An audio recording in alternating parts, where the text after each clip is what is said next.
Good afternoon, everybody. Welcome again to my roof deck.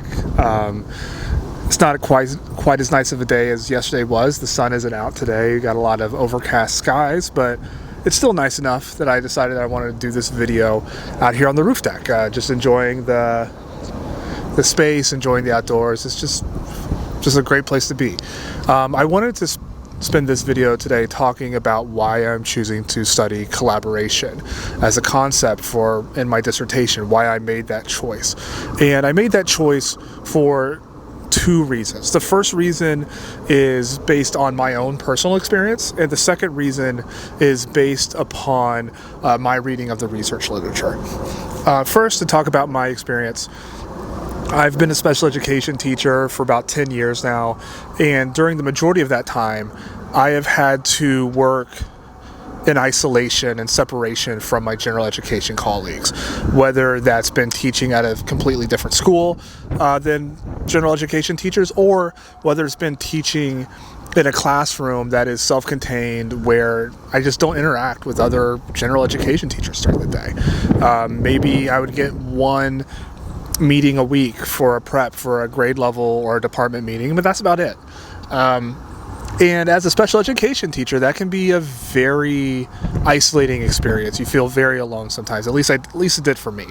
And one of the consequences of that is that you don't really feel connected to your building, and also you don't really have the same access to ask other people for help when you need it. I teach in the high school, and as a long part of my career, I've had to teach contents where maybe I don't have a lot of experience or a lot of background. And if you're not able to connect and collaborate with the teachers that have that experience, that have that background, it can be very challenging. One of the misunderstandings about special education is that it's inherently less rigorous or inherently beneath the general education curriculum, and that's just not the case. Even when you're teaching in self-contained classes, you're expected to give the students access to the standards and to teach to what the state decides you're supposed to be teaching as your targets, whatever your standards are. Now, of course, this can look differently in a special education classroom or with special education students in a co-taught classroom, but you're still trying to teach those standards. So, my background has largely been in teaching language arts and English. When the standard says that you have to teach students analysis, you got to teach students analysis. Again, how it looks is very different, but you still have to do it. And so when you're teaching alone like that and you're separated out from your colleagues, you're being forced to teach these content areas and these concepts. You don't have background on them, you don't know what to do, and that results in lower quality education to the students. And so that's the big thing. All of this is the purpose of all this research, the purpose of everything that we're doing in the school is to provide the best education we can for students. So when we are setting up teachers to work in a separate from their colleagues where they can't collaborate, we're really setting them up to not be able to provide as strong of an education as they might otherwise be able to do. The second reason that I wanted to talk about that I chose collaboration was, despite in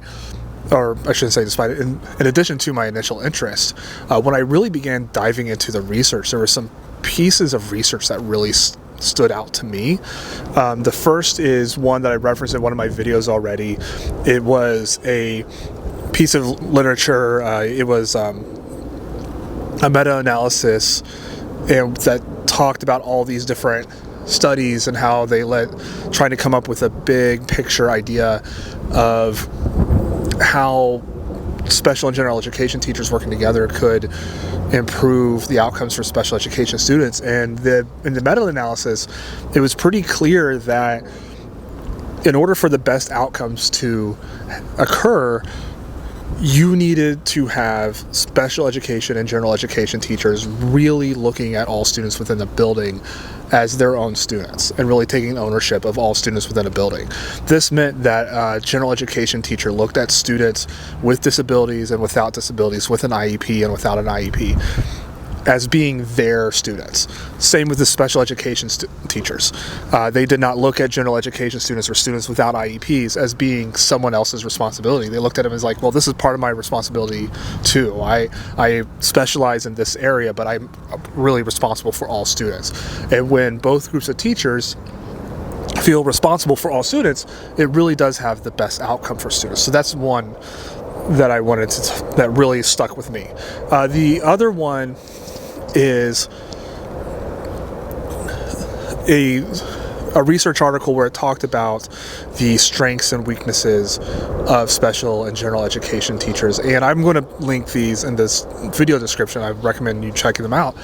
But one of the things that this article found was that special and general education teachers have different strengths of what they bring to a classroom, where a general education teacher and it's painting with a broad brush, understands the curriculum very well, understands pedagogy very well, understands how to get students from concept A to concept B to concept C, and how to move the students through that curriculum and through that learning process as a large group. Whereas a special education teacher is much better at assessing the student's ability within that content to find out what does the student understand, what do they not understand, where do they need support, where do they not need support, and to be able to build scaffolds, build supports to bridge those gaps. And when I read that article, what really stood out to me is that the strengths of special and general education teachers are really complementary to each other.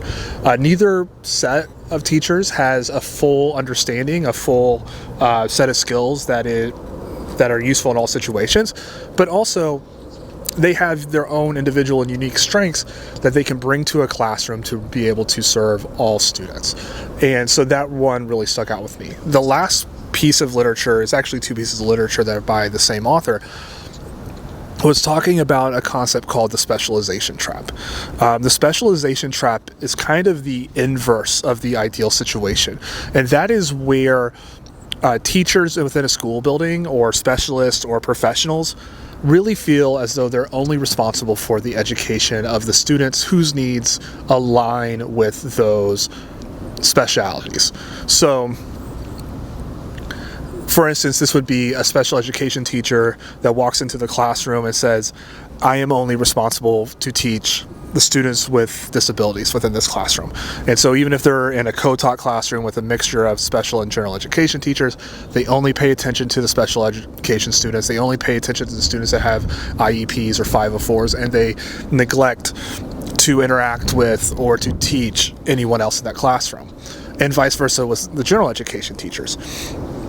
The general education teacher really would, the specialization trap would be the general education teacher, excuse me, would be as a general education teacher walking into a classroom and saying, well, I'm only responsible for the learning of the students that do not have IEPs. There's a special education teacher to take care of those kids. And what this researcher found is like, that's a trap. It might feel like to these individuals that they are, news is out. Probably reporting on traffic. So the specialization trap, what it can feel like to teachers is like, oh, this helps me narrow down my responsibilities and focus on my responsibilities. I'm only responsible for this subset of kids. I'm only responsible for that subset of kids. But what it really does is it results in an in-group, out-group dynamic, and it really results in students not getting the services and the instruction that they need to be successful. Because again, this special and general education teachers, they have these complementary skill sets. A student needs both skill sets. So that's a little bit about why I'm choosing to study collaboration, why I chose to study collaboration as my dissertation, why I think it's really important, why I think it's really overlooked, this collaboration between special and general education teachers. And I can't wait to tell more and to talk about this more. If you're interested in this, please consider giving me a like or subscribe, follow me, stay tuned for more. Ask a question in the comments that I can I can try to answer the best I can, best to my ability. I know a lot of things about a very narrow area, but sometimes though, I know other things too. Thank you for watching, and I hope to see you again soon.